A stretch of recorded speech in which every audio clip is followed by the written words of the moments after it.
Assalamualaikum warahmatullahi wabarakatuh. Halo semuanya, perkenalkan, nama saya Dewi Rangga Putra, saya dari kelas 12 Hijrah. Pada kesempatan kali ini saya akan membangun DHCP server, DHCP server dan DHCP reservation, atau bisa dibilang IP tetap gitu. Karena di DHCP server itu ada dua pembagian IP. Yang pertama adalah secara acak, dan yang kedua adalah secara tetap atau IP persistent namanya. Untuk hal yang pertama yang kalian lakukan, kalian siapin dulu ya virtualnya. Di sini ada 3 virtual. Ada di sini saya memakai server DHCP. Ada klien. Kliennya saya menggunakan dua ya. Ada Debian dan Windows sesuai dengan topologi yang dibuat. Dan ingat, pastikan kalian mengkonfigurasi adapternya itu di internal network dan isi namanya itu terserah kalian mau apa, mau internet, mau lokal, it's okay. Asalkan semua ini itu harus di jaringan internal network yang sama seperti ini. Ini untuk lokal, lokal dan lokal. Itu. Oke, di sini saya sudah membukanya. Yang pertama, di ketentuan ini, hostname itu harus nama kita. Dan server ini memiliki 2 buah hard disk, yang dimana ini artinya kita menggunakan LVM. Dan yang ketiga itu IP servernya bebas. Oke, untuk IP server saya sudah menentukan bahwa IP servernya segini, 192.168.0.1. IP pool itu adalah untuk 5 IP pertama, yaitu dari 2 sampai 6 berarti. Dan untuk IP DHCP reservation itu bebas, atau IP persistent lah bisa dibilang itu bebas ya. Di sini saya menentukan bahwa IP persistent itu untuk klien Windows dan untuk IP DHCP itu untuk klien Debian. Kita masuk ke konfigurasinya. Kita masuk ke root 123 biar kalian bisa lihat gambar. Oke, ini aja.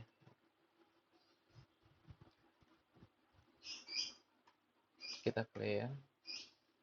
Setelah itu kita akan lihat dulu partisinya apakah saya sudah membuatnya dengan benar atau tidak. Sesuai dengan topologinya. Kita lihat. Root itu ada 6 GB, benar. Home itu ada 1 GB, benar. Dan swap itu ada 1 GB. Yep. Serta home itu 1 GB. Ya, benar. Kita akan lihat file yang ada di sini. Itu dia. Oke, kita sudah melihatnya. Dan pertama, pastikan kalian sudah mengkonfigurasi IP-nya ya. Konfigurasi IP-nya seperti ini. Yap, sudah. Kita restart. Ingat, setiap konfigurasi kita harus merestart jaringannya terlebih dahulu. Kita harus merestart setiap service yang kita konfigurasi. Maksud saya seperti itu.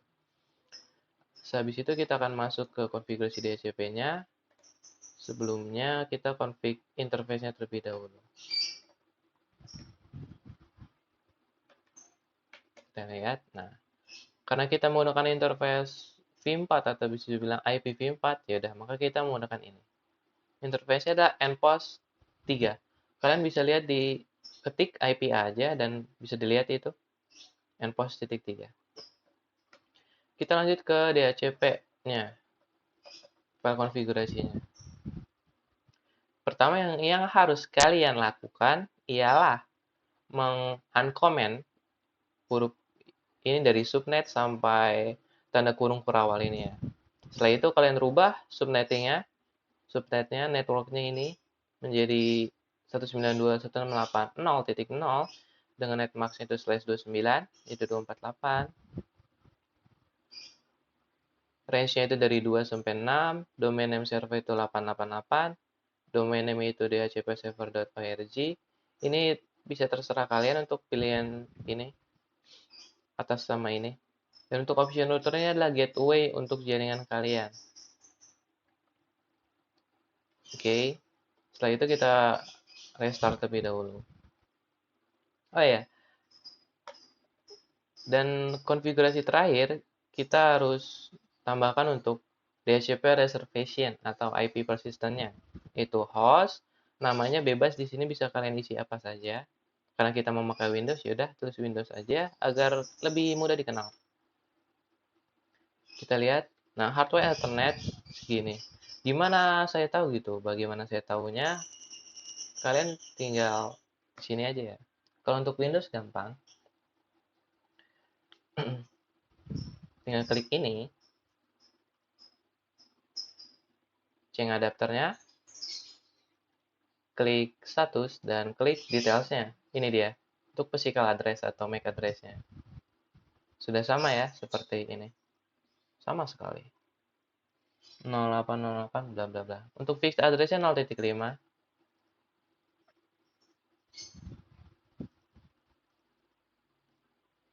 Oke, setelah itu kita akan merestart. Ada dua cara untuk merestart. Ada yang memakai ini, dan juga ada yang memakai ini ya.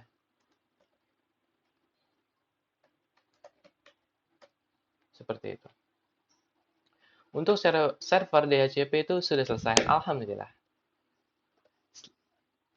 Langkah selanjutnya adalah mengecek apakah si klien mendapatkan IP dari DHCP server atau tidak. Pertama kita ke klien Debian terlebih dahulu. Kita konfigurasi IP-nya di slash ini. Dan auto enforce, event, dan init DHCP bukan statik ya. Karena kita ngambilnya itu secara otomatis, bukan manual. Kita akan cek. Tinggal di restart aja kalau kalian begitu. Kita tunggu. Memang cukup lama, mungkin 30 detik.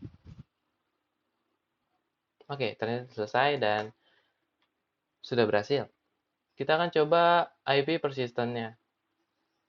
Untuk IP persistent, kalian masuk ke sini aja, tinggal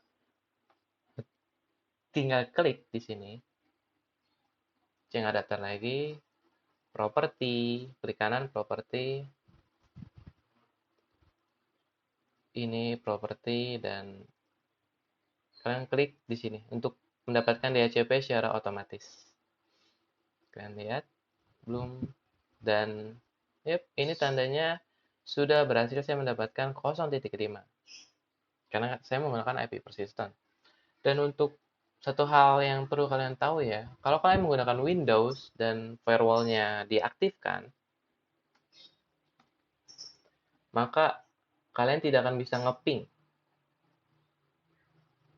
dari server maupun dari server ke kalian itu nggak bakal bisa ngeping. Maka pastikan matikan dulu firewall-nya.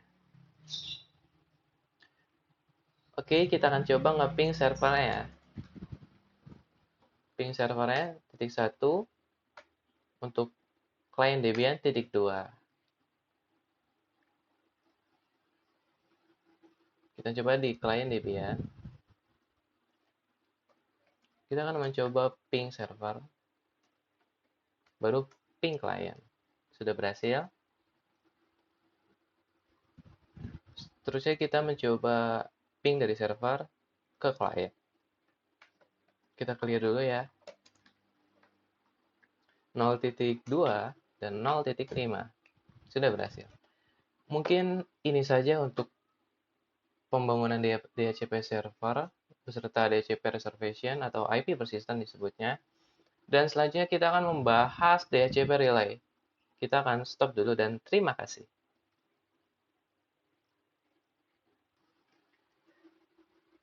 Halo semuanya. Kita kembali lagi ke topik selanjutnya yaitu topik DHCP relay.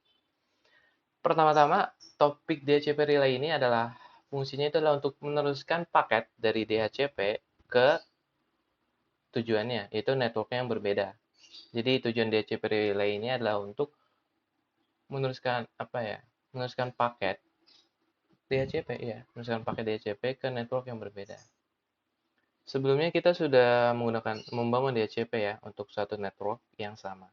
Kali ini kita akan menggunakan dua network yang berbeda dengan konfigurasi IP seperti ini.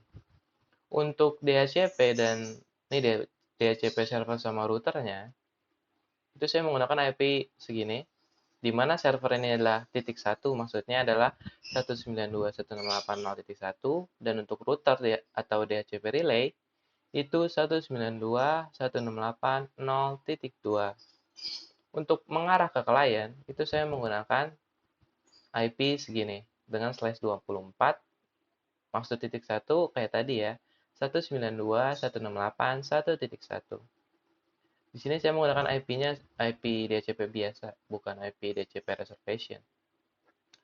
Ini untuk lokal internet networknya, saya namakan di sini untuk lokal 1, di sini lokal 2. Bisa dilihat seperti ini. Di sini saya namakan lokal 1.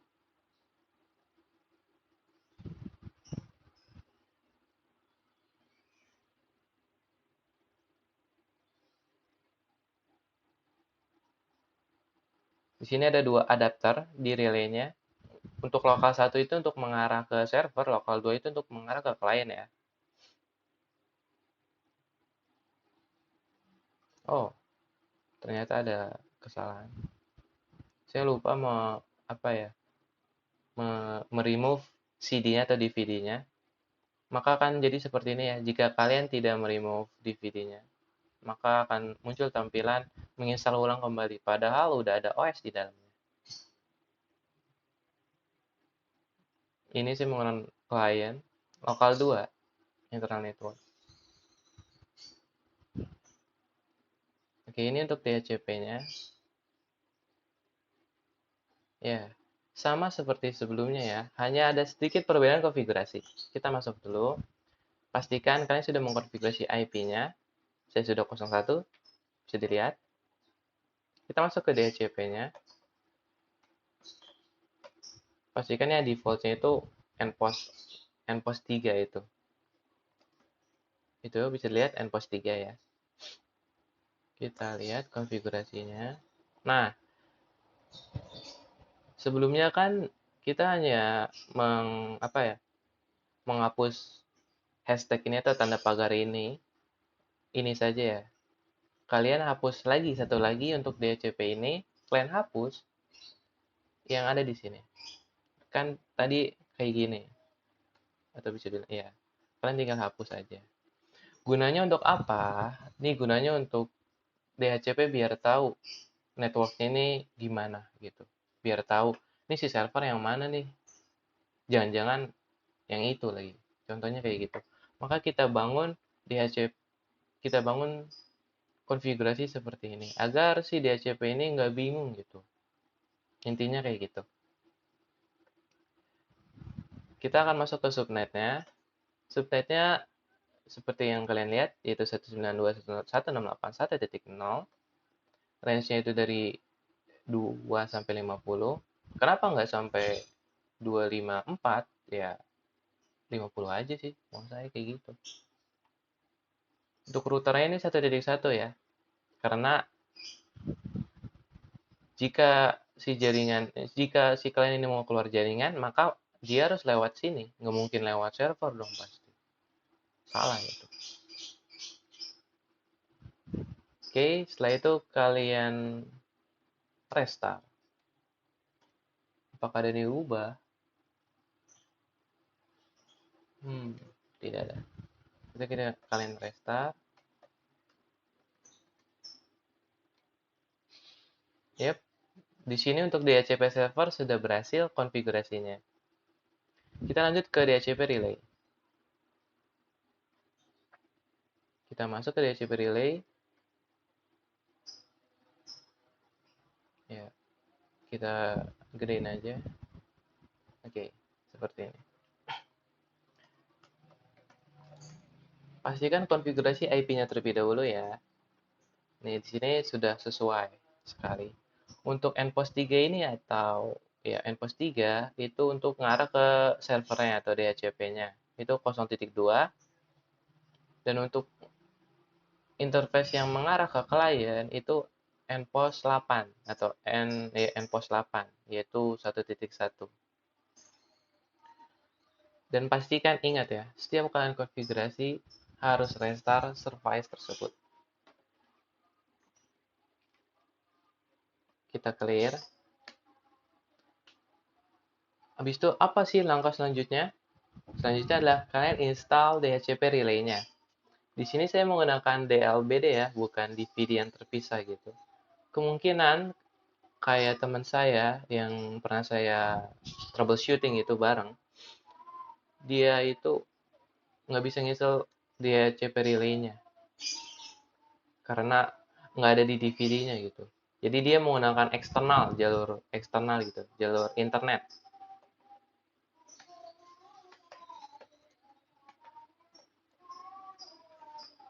Nih, bukan ini, relay.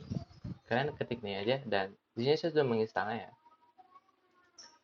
Nanti pada saat penginstalan itu akan diberi pilihan gitu. Yang pertama itu kan ditanyain, pasti ditanyain tuh IP berapa. Habis itu yang pertanyaan kedua itu ditanyakan mau lewat interface mana. Itu jika kalian belum tahu itu, kalian bisa mengubah lagi di sini.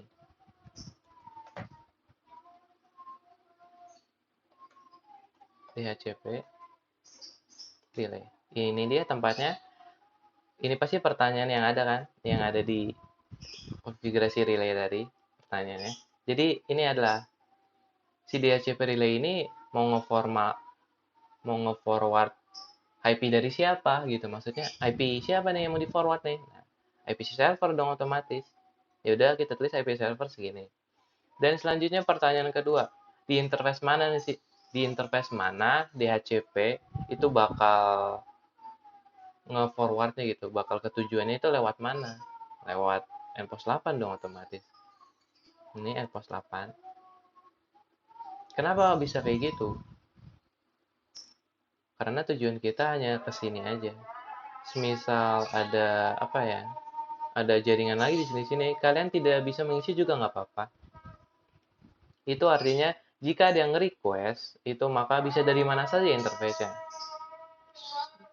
Tapi kalau kita menulis seperti ini dan ada network lain, maka yang akan didengarkan atau di-listen oleh DHCP itu bakal ini aja, interface ini aja.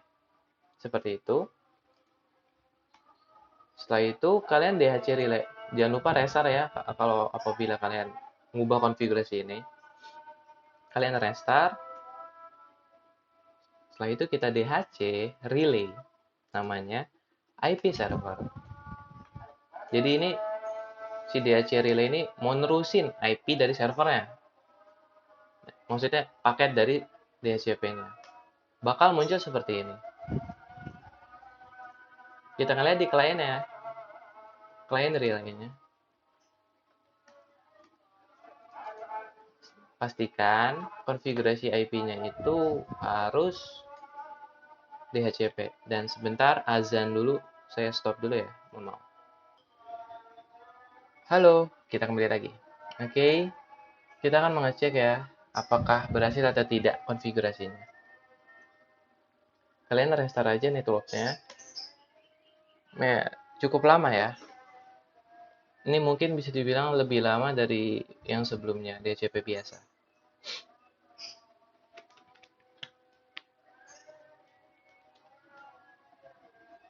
Nah, sudah berhasil, kita lihat. Dan, sudah berhasil untuk DHCP relay-nya. Mungkin sekian saja dari saya. Kurang lebihnya mohon maaf. Wassalamualaikum warahmatullahi wabarakatuh.